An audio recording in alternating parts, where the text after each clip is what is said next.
I interviewed my mom and asked her a few questions about her and my dad. And the first question I asked her was, how'd she know that my dad was the one? And this is what she had to say. 'Cause I knew he was a very hard worker, and I knew that's the type of person, very polite to people, very friendly. That's how I knew he was the one. I was also curious as to where she met him, so I asked her that follow-up question, and this is what she said. Soccer Dome, Dalton Soccer Dome. He used to work for your Uncle Joe. He rest in peace.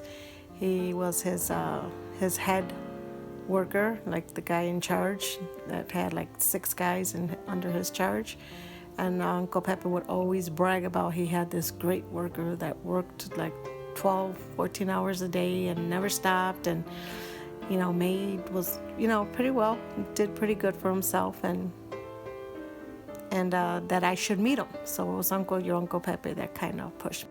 I had to ask her because I was wondering if her and my dad ever had relationship problems, because to me, it seems like they never did. Like when we first started growing up. Yes. Well, your dad wasn't used to being with anybody. He dated girls that he wasn't used to, going out with the whole family. He thought that I was like all the other girls he had dated. And of course, Grandma would not let me go out with him alone. So I always had to take your aunt, your uncle, and a couple. So your dad, it was difficult because he wasn't used to going to the house and talking to me we were at my mom's house, and he had to be there, and it was 10 o'clock, and my mom would come down in rollers and say, Hannah, Java's gotta go now. You gotta go to bed. And it's a little uncomfortable. So yeah, it wasn't that easy. It was hard. It was hard to date him. They wouldn't let me out with him alone. I always had, and I was already 19 years old, and I still couldn't go out with him alone. I had to take the whole family, so he had to always have $200-300 on him to pay for everybody. So I followed up with a question, and I had to ask her, did my dad always have to take out the whole family to dinner if he was taking my mom out? Well, not the whole family, but usually it was your tia Angelica, your tia Nene, Linda, and yeah, it was about 3-4 other extras he had to take along, my tag-alongs. So after getting out all the funny stories out of my mom, I had to ask her a serious question. How did she feel when she found out that my dad was illegal? When I found out, I was a little concerned that people would think that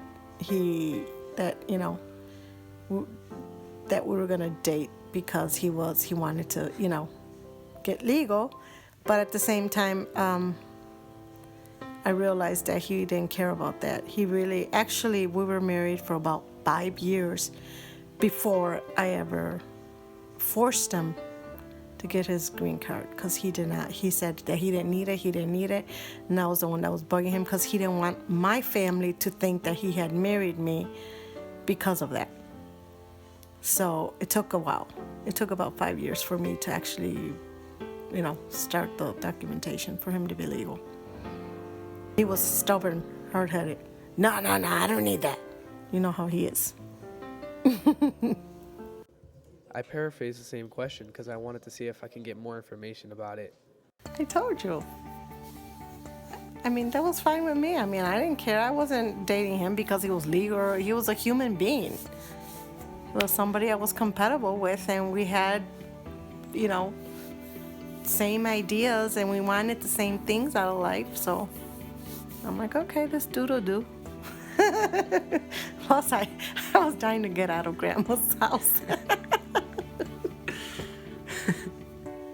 I couldn't take so much, not being able to go out and always having to call home. I'm here, I'm there, and I wasn't young anymore. So, I mean, I wasn't like a teenager. I was still 19, 20, but yeah.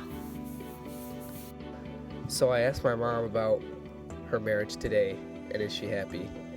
And she said exactly what I'd hoped she'd say. Yes, I am. We still have, he's changed a lot.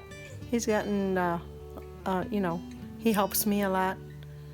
We agree on a lot of things. We disagree on a lot of things, but then we work them out. That's part of being married. No marriage is a perfect relationship. There's always going to be lots of, problems that come along, but learning to work them out is what makes a marriage a marriage. So I had to follow up with this question. I was wondering, what was her one word?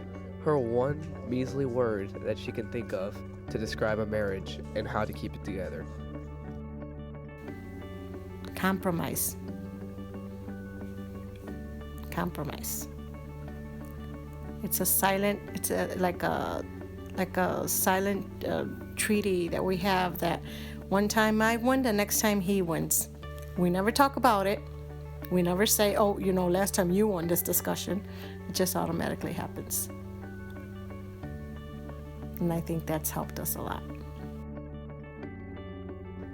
I'm happy to say that this was a great interview and something I will treasure for the rest of my life.